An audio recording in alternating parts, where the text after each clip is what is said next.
Hello everybody and welcome to the video. आज हम लेने वाले हैं 11th स्टैंडर्ड का एसपी सेक्रेटरियल प्रैक्टिस का 10th chapter correspondence with directors. इसके पहले के वीडियोस मैंने सारे एक्सप्लेन कर दिए हैं, तो अगर आपको चाहिए तो आप मेरे चैनल पे जाके देख सकते हैं। इन सब के आंसर्स जो होते हैं एक्सरसाइज पीछे दिए हुए वो भी हमने सॉल्व किए। तो चलिए फटाफट स्टार्ट करते हैं। Correspondence with directors, precautions to be taken by the secretary while corresponding with directors. ये सब हम पढ़ने वाले हैं इसमें। Circumstances under which a secretary has to enter into correspondence with directors, specimen letters. Precautions to be taken मतलब जो secretary है उसका जो जितना भी डील करता है वो डायरेक्टर्स के साथ में, भले वो बातचीत हो या in relation to any documents हो, तो उसे हमेशा ध्यान रखना चाहिए। ओके, क्योंकि वो जो डायरेक्टर्स होते हैं वो की लेवल पोजीशन पे होते, हाई लेवल पोजीशन पे होते, उनके साथ में हम इनफॉर्मली बिहेव नहीं कर सकते। इनफॉर्मली का मतलब होता है जैसे हम हमारे घर पर बिहेव करते हैं अपने पेरेंट्स के साथ में, फ्रेंड्स के साथ में, वो हो गया इनफॉर्मल बिहेवियर। और फॉर्मल बिहेवियर वो हो गया जो कि आप आपके प्रिंसिपल, स्कूल प्रिंसिपल के साथ में बिहेव करते होंगे, टीचर्स के साथ में बिहेव करते होंगे, थोड़ा सा हिचक के थोड़ा संभल के बात करते हैं, उसे बोलते हैं फॉर्मल बिहेवियर। मतलब कुछ भी, कहीं पर भी कुछ भी आप जोक नहीं मार सकते और कहीं पर भी कुछ भी बात नहीं कर सकते, आपको संभल के रहना है। ओके, तो चलिए फटाफट आगे देखते हैं। Introduction. The directors occupy a very important position in the management of a company, है ना। डायरेक्टर्स का तो वाकई आप सबको पता है, क्योंकि वो जो होते हैं ओनर्स के बाद में अगर हाई लेवल पोजीशन होता है तो वो होता है डायरेक्टर्स का। उनके ही हाथ में होता है कि कंपनी को कैसे चलाना है, क्या प्रोजेक्ट्स लाने हैं, क्या रूल्स एंड गाइडलाइंस लाने हैं, बदलाव करने हैं, ज़्यादातर उन्हीं के हाथ में होता है। तो ये बहुत ही की इम्पोर्टेंट पोजीशन हो जाती है कंपनी के अंदर। The board of directors are the elected representatives of the shareholders. वही मैंने आपको कहा, जो पहले तो सबसे टॉप पोजीशन पे ओनर्स होते हैं, ओनर्स ही डायरेक्टर्स को सिलेक्ट करते हैं। उसके बाद में वो डायरेक्टर्स को मिलकर क्या बनाया जाता है, बोर्ड ऑफ डायरेक्टर्स का एक ग्रुप बनाया जाता है। Directors are responsible for decision making, framing. अब जब ओनर्स ने उनको इलेक्ट कर दिया तो उनका जो पोजीशन है, ऐसा समझिए कि जो डिसीजन ओनर्स ने लेना चाहिए वो डिसीजन कौन लेता है, डायरेक्टर्स लेता है। तो आप इस हिसाब से समझ जाओ कि वो पोजीशन कितनी इम्पॉर्टेंट होंगी, है ना। मतलब ओनर नहीं ले रहा है, ओनर के बदले वो अपना राइट, ऐसा समझो पावर ऑफ अटर्नी हो गया, अपना राइट डायरेक्टर को दे रहा है। तो ये बहुत ही हाई लेवल पोजीशन हो गया।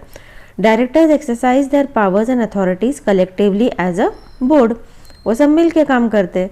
Then precautions to be taken by the secretary while corresponding with directors. अभी सेक्रेटरी ने अपने बिहेवियर में at the time of corresponding, मतलब जब जो भी तालमेल उसका या मेल झोल जो भी होता है डायरेक्टर्स के साथ में, तो उसने क्या प्रिकॉशंस और क्या सावधानियां बरतनी चाहिए वो हम देखेंगे। Directors are not present every time at company's office, therefore they require information from secretary. अभी जो डायरेक्टर्स होते हैं ना, वो अभी हो सकता है कि एक कंपनी के बहुत सारी ब्रांचेस होंगी, है ना, पूरे इंडिया भर में। अभी जो डायरेक्टर है वो हर जगह जाके तो नहीं देख सकता कि कौन से ऑफिस में क्या काम हो रहा है या कुछ इंपॉर्टेंट इन्फॉर्मेशन इसे जाननी चाहिए पर इसे नहीं मिली है। तो उसके लिए ओनर्स किसको अपॉइंट करते हैं, डायरेक्टर्स को। डायरेक्टर किसको अपॉइंट करेगा, सेक्रेटरी को, है ना। तो सेक्रेटरी का क्या काम है कि उसने हर एक छोटी से छोटी इन्फॉर्मेशन जो इंपॉर्टेंट होती है वो डायरेक्टर्स को टाइम बाय टाइम प्रोवाइड करे। ओके, तो इसीलिए डायरेक्टर्स जो है, और हमने ये भी पढ़ा था हमारे जो डायरेक्टर्स वाला लेसन था कि जो डायरेक्टर्स होते हैं वो ज़रूरी नहीं कि एक ही कंपनी के डायरेक्टर हो, है ना, वो एक से ज़्यादा कंपनी के भी डायरेक्टर्स हो सकते हैं। तो इसका मतलब क्या है कि हर कंपनी के अंदर पर्सनली जाके वो बैठ तो नहीं सकते, हो सकता है हफ्ते में एक आध बार जाते होंगे, है ना। तो इसीलिए पूरे हफ्ते भर का काम जो भी है सेक्रेटरी का काम है डायरेक्टर्स के सामने रखना, है ना। अगर आपने मेरा पिछला वीडियो देखा होगा ना, उसके अंदर डायरेक्टर्स के बारे में जो लेसन था, तो उसमें हमने देखो पढ़ा था कि डायरेक्टर कैन बी, उसका पोजीशन जो है डायरेक्टर का वो मोर देन वन कंपनी में हो सकता है। So they require information from secretary which helps the directors in making proper decision. Decision making के काम आता है secretary का दिया हुआ सारा information. Also secretary should always remember that directors occupy key position and are superior, so the communication with them should be cautious and tactful। वही मैंने आपको जो पहले बताया। ओके, ये जो डायरेक्टर का पोजीशन होता है ये की पोजीशन होता है, हाई लेवल पोजीशन होता है। इन लोगों से संभल के बात करना पड़ती है। ऐसा नहीं कि आप किधर भी कुछ भी बोल रहे हो, ऐसा ऐसा नहीं होना चाहिए। ये सुपीरियर लोग होते हैं और ये जो ज़्यादातर इन लोगों की आदत होती है थोड़ा बोलते हैं ज़्यादा काम करते है ना। अगर आप ज़्यादा बोलोगी भी ना वो आपकी तरफ ध्यान नहीं देंगे, ओनली सुनेंगी, है ना। ऐसे बड़े लोगों की आदत ही होती है, अगर आपने नोटिस किया होगा तो इसीलिए उन लोगों से थोड़ा सा देख दिखा के और बस काम की पूर्ति ही बात करने का। The following points are to be kept in mind by the secretary while corresponding with directors. अभी कौन सा पॉइंट्स ध्यान रखना है देख लेते हैं। Prompt reply. In any correspondence prompt reply is important.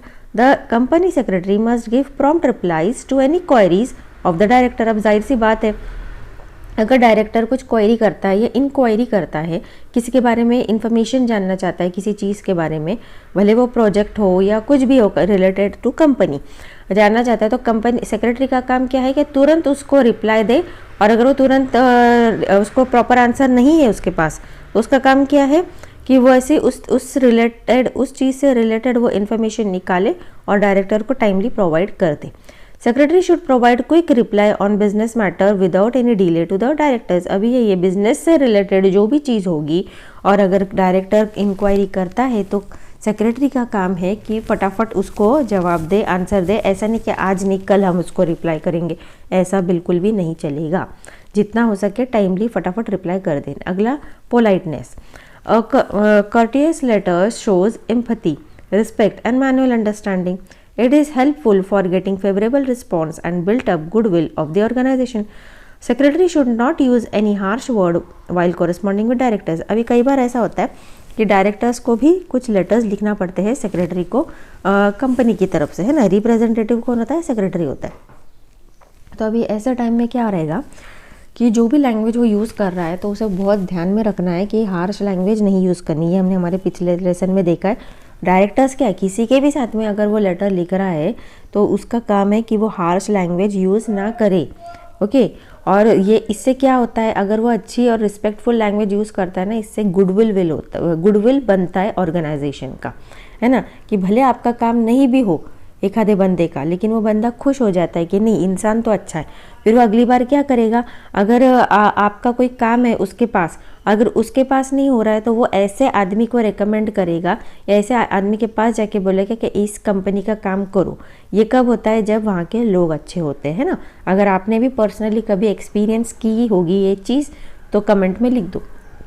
Okay, मतलब हम किसी की हेल्प कर रहे हैं और आगे चल के अगर हमको कुछ ज़रूरत पड़ती है और भले वो आदमी हमारा जो सामने है वो काम का नहीं है, लेकिन वो हमें कोई ऐसा बंदा ला के दे देता है जिससे हमारा काम फटाफट हो जाता है।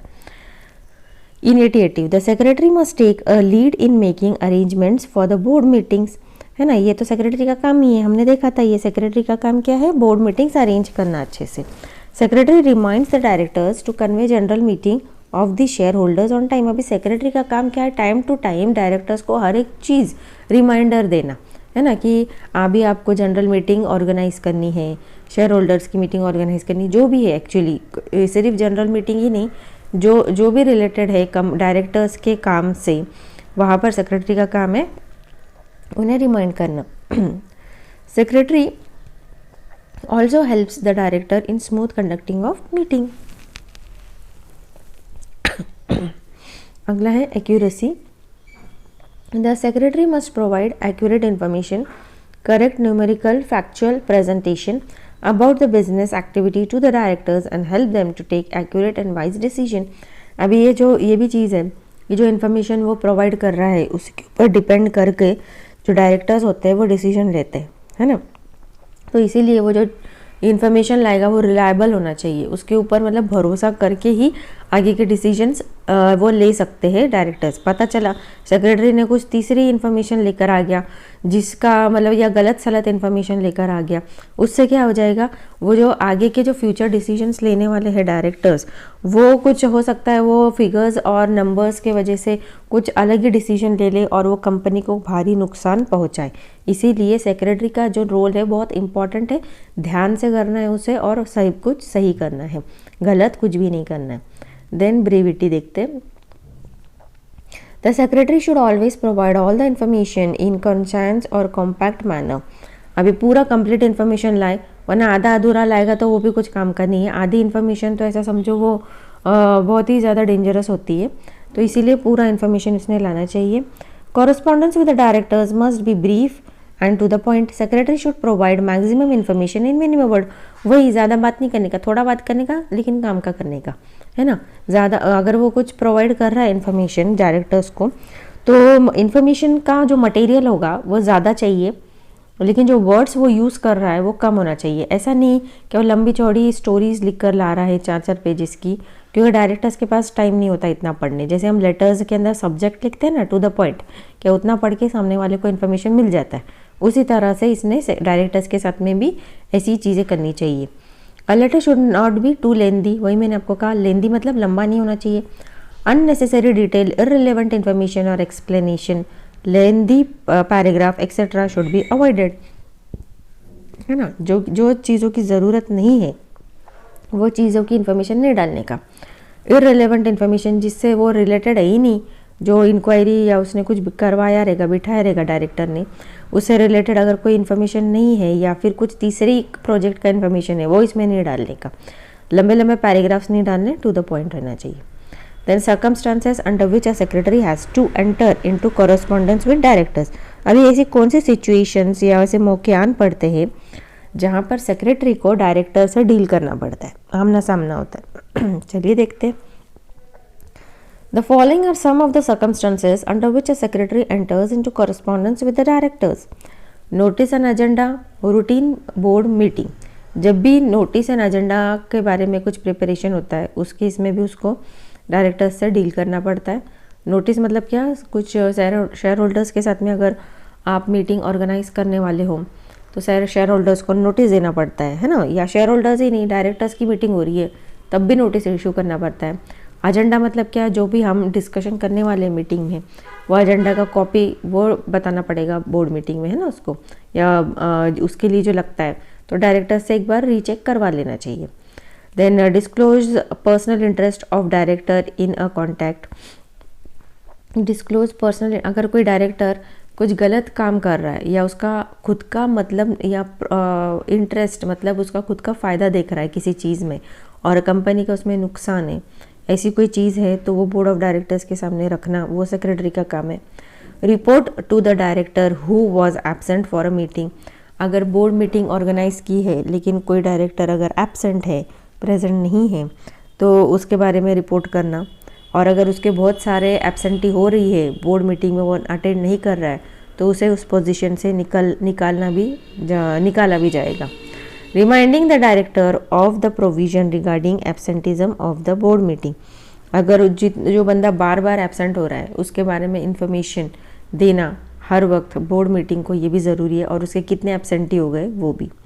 स्पेसिमेन लेटर देख लेते हैं। Draft of notice and agenda of a routine board meeting under section 173(1) of the companies act 2013 क्या कहता है, देख लेते हैं। Every company shall hold the first meeting of a board of director. पहले मैं आपको बता दूं, अगर आप नए हैं तो प्लीज़ चैनल को सब्सक्राइब कर दें ताकि आने वाले वीडियोस के अपकमिंग नोटिफिकेशन आपको मिलते रहे, और अपने फ्रेंड्स के साथ में ज़रूर शेयर करिएगा। और अगर वीडियो अच्छा लगता है तो प्लीज़ एक लाइक बटन दे दिए और कमेंट में कैसा लगा वीडियो अपनी राय ज़रूर दे। तो आगे देख लेते हैं। Every company shall hold the first meeting of the board of directors within 30 days from the date of incorporation. ये हमने पिछले वीडियो में भी देखा था कि रजिस्ट्रेशन जैसा हो जाता है कंपनी, उसके 30 days के अंदर उसको बोर्ड मीटिंग, पहली बोर्ड मीटिंग रखनी होगी। उसके बाद में तो वो जैसा टाइम रहेगा वैसे रखेगा। Minimum 4 meetings of board of directors must be held in a year, है ना। The gap between 2 consecutive board meeting should not be more than 120 days। मतलब हर 120 days के बाद में एक बोर्ड मीटिंग रखना होगा। और उस जो साल में कितना मीटिंग होना चाहिए, 4 मीटिंग होना चाहिए। ओके, और अगर रजिस्ट्रेशन हुआ है कंपनी का तो रजिस्ट्रेशन के तुरंत 30 days के अंदर उसको बोर्ड मीटिंग रखना होगा। ओके, उतना एक है। अगर वो रजिस्ट्रेशन हो गया फिर 30 days के अंदर एक बोर्ड मीटिंग रख लिया, उसके बाद में फिर जब वो कंटिन्यू करता है तो वो पूरे कंपनी के मरे दम तक वो साल में 4 मीटिंग रखेगा with the gap of 120 days, इतना ही है। Okay, A meeting of the board shall be called by giving not less than 7 days notice along with agenda in writing to every director at his address registered with the company. अभी हर director के residence का जो address होगा वहाँ पर notice भेजवाना होगा। हर मीटिंग के हर एटलीस्ट 7 दिन पहले नोटिस डायरेक्टर को पहुंच जाना चाहिए with agenda in return. Agenda मतलब वो सारी चीज़ें जो डिस्कशन होने वाली है मीटिंग के अंदर। Such notice shall be sent by hand delivery और बाय पोस्ट और बाय इलेक्ट्रॉनिक मीन्स। या तो हैंड डिलीवरी कर दो, सेक्रेटरी हाथ से दे सकता है, या तो पोस्ट से भेज दो। पोस्ट से भेज दो तो वो भी बेटर होता है क्योंकि एक प्रूफ होता है कि हमने भेजा है। या फिर एक इलेक्ट्रॉनिक मीन्स मतलब ईमेल भी कर सकते हैं। अभी ये देखिए, ये इस तरह का उन्होंने एक सैम्पल दे दिया है। डायमंड कंपनी, उसका पूरा एड्रेस आ जाएगा, उसका जो भी रजिस्ट्रेशन नंबर CIN नंबर होगा वो आ जाएगा। राइट साइड में जो उनका कॉन्टैक्ट डिटेल्स है वो और डेट आएगा। लेफ्ट साइड में उनके फ़ोन नंबर फैक्स दिया है उन्होंने।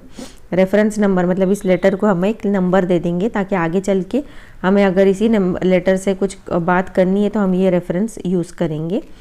द डायरेक्टर, यहाँ पर द डायरेक्टर और वो एड्रेस आ जाएगा डायरेक्टर का। सब्जेक्ट क्या है, नोटिस है मीटिंग का, तो नोटिस ऑफ द मीटिंग कब है वो डेट डाल देंगे। देन डियर सर, और उसका नोटिस का सारा इन्फॉर्मेशन कहाँ पर होगा, कितने बजे होगा, किस दिन होगा। एजेंडा आ जाएगा, एजेंडा में क्या क्या चीज़ें डिस्कशन होने वाली है वो। नीचे देखिए थैंक यू, और राइट साइड में your faithfully, then diamond company, signature company secretary, है ना। अभी disclosure personal interest of director in a contact. अभी section 184 of the companies act 2013 provides the manner and periodicity in which every director shall disclose his concern और interest in the company. Okay, the director shall not participate at the meeting of the board in which such a contract or arrangement is discussed in which the director is interested। अभी कई बार ऐसा होता है ना, खुद का interest भी होता है किसी प्रोजेक्ट वगैरह में, या हो सकता है उसके कोई रिलेटिव का कोई प्रोजेक्ट हो और उसके अंदर इसको भी कुछ फ़ायदा हो रहा है, या फिर ऐसे केस में खुद ही डायरेक्टर थोड़ा पीछे हो जाएगा, तो उस बारे में भी वो अपना इंटरेस्ट जो भी रहेगा वो डिस्क्लोज़ करेगा। और अगर उसका इंटरेस्ट है, उसमें कुछ फ़ायदा उसको पर्सनली हो रहा है, तो ऐसी मीटिंग वो अटेंड नहीं कर सकता। ओके, वो लेटर लिख के दे देगा और फिर उसके मीटिंग में नहीं इनवाइट नहीं किया जाएगा, या फिर उसको अलाउ नहीं करेंगे। तो वैसे ही सब एड्रेस वगैरह लिखना है। Subject disclosure of personal interest, this is to bring to your kind notice that the meeting of the board of directors of the company shall be held on this. The board has decided to appoint sole selling distributors on commission basis for selling product of the company. This will help to facilitate the sale of the product of company. I have received information from a reliable source that one of your relative, हाँ वही मैंने देखो वैसे ही बताया, so and so has applied for appointment as sole selling agent, है ना, मतलब director का कोई रिलेटिव रहेगा, उसका कुछ फ़ायदा हो रहा है उस चीज़ में। I wish to know whether the said information is true. In case you have any personal interest in her appointment, kindly disclose your nature of the interest। और यहाँ पर ये कंपनी को अगर पता चलता है कि ये डायरेक्टर को, या तो डायरेक्टर खुद से होके बोलेगा और नहीं बोलता है सपोज़, और कंपनी को बाहर से पता चलता है, तो ऐसे केस में क्या करेंगे, वो डायरेक्टर को लेटर लिख के कंफर्म करेंगे कि हमको ऐसा ऐसा पता चला है कि तुम्हारे रिलेटिव को ऐसा ऐसा कुछ फ़ायदा पहुँच रहा है, या वो एजेंट बन रहा है कंपनी का, या कोई प्रोजेक्ट उसको मिलने वाला है, तो हमको ऐसा पता चला है, तो क्या आपका उसमें पर्सनल कोई फ़ायदा है, अगर है तो डिस्क्लोज़ करो कंपनी के पास, ऐसा होगा। Okay, report to the director who was absent for a meeting. अगर कोई एब्सेंट है तो देख लेते हैं। Section 1181 of the companies act 2013, every company is required to prepare minutes of the proceeding. अब ये मिनट्स तो हमको पता है, हम तो मिनट्स बनाते ही है ना, तो मतलब जो भी कंपनी में काम जो भी मीटिंग के अंदर जो भी चीज़ें हो रही है का सेक्रेटरी का काम है वर्ड टू वर्ड लिखना, और बाद में उसको ड्राफ्ट करना है ना, और अच्छी तरह से प्रेजेंट करना, प्रेजेंटेशन के जैसे लिख के रखना। तो वो 15 दिन के अंदर बनाना पड़ता है, लेकिन जब एक्चुअली मीटिंग होता है तब भी उसका काम है कि वो सब कुछ चीज़ें लिखे। तो उस वक्त तो उसको लिखना ही पड़ेगा कितने प्रेजेंट है और कितने एब्सेंट है ना बोर्ड मीटिंग में। If any director remains absent in the board meeting, then as per his request the secretary sends a letter to the concerned director. In this letter, okay, the secretary gives important details of the board meeting and draft meeting of that meeting for this kind consideration। अभी जो absent था बंदा, उसको भी सारी details पता होनी चाहिए कि मीटिंग के अंदर क्या क्या हुआ और क्या क्या नहीं, तो उसको सारी इन्फॉर्मेशन वो प्रोवाइड करेंगे। हो सकता है मिनट्स का एक कॉपी दे। Okay, report of board meeting held on 5 November 2018, यहाँ पर सारी उसकी देखो इन्फॉर्मेशन रहेंगी, yours faithfully. Okay, then reminding the director of the provision regarding absentee at board meeting, अगर कोई एब्सेंट रह रहा है या बार बार एब्सेंट रह रहा है उसको भी थोड़ा सा बताना पड़ेगा, सर आपकी बहुत एब्सेंटी हो रही है ऐसा, है ना, और कंपनी को भी इन्फॉर्म करना पड़ेगा कि इसकी बहुत एब्सेंटी हो रही है। तो section 167(1)(b of the Companies Act 2013 provides that if a director remains absent from all the meetings of the board held during a period of 12 months with or within the leave of absence from the board, he shall be deemed to have vacated his office. The purpose of this provision ensures that director performs their duties diligently and do not skip the board meeting. Okay, absentee from the board meeting held during a period of 12 months with a और without the leave, अगर वो 12 minutes के लिए भी suppose गायब है या फिर कोई नोटिस भी नहीं देता है, इस केस में ऐसा समझा जाएगा कि उसने उसकी पोजीशन छोड़ दी है और वो कंटिन्यू नहीं करना चाहता है, तो उसके लिए भी देखिए इस तरह का लेटर लिखा जाएगा, आप चाहो तो आप पढ़ सकते हो। आगे देखते हैं, समरी है, यहाँ पर हमारा 10th चैप्टर एंड हो गया। The secretary acts as a link between the members and the directors. The secretary constantly communicates with directors regarding business policy and daily administration.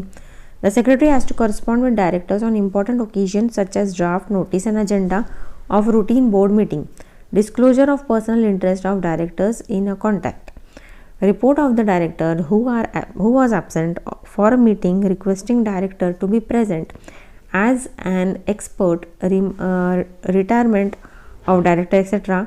And other matters. अभी ये जो यहाँ पर हमने 10th चैप्टर पूरा ख़त्म कर दिया, फिनिश हो गया।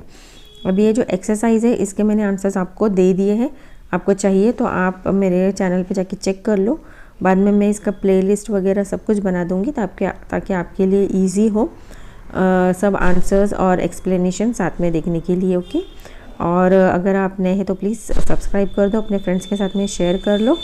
और मैं आपको बताना चाहती हूँ अगले लेक्चर में मैं ये 11th चैप्टर लूँगी, कॉरेस्पॉन्डेंस विद बैंक। जैसे ही ये सब्जेक्ट ख़त्म होगा हम मूव ऑन करेंगे अगले सब्जेक्ट के तरफ। मैं कोशिश करूँगी ज़्यादा से ज़्यादा कॉमर्स के सब्जेक्ट्स जो है कवर कर लूँ ताकि आपको ईजी हो, इसलिए सब्सक्राइब करके रखिए। ओके, तो चलिए bye bye, have a good day, फिर मिलेंगे अगले वीडियो में, तब तक के लिए बाय।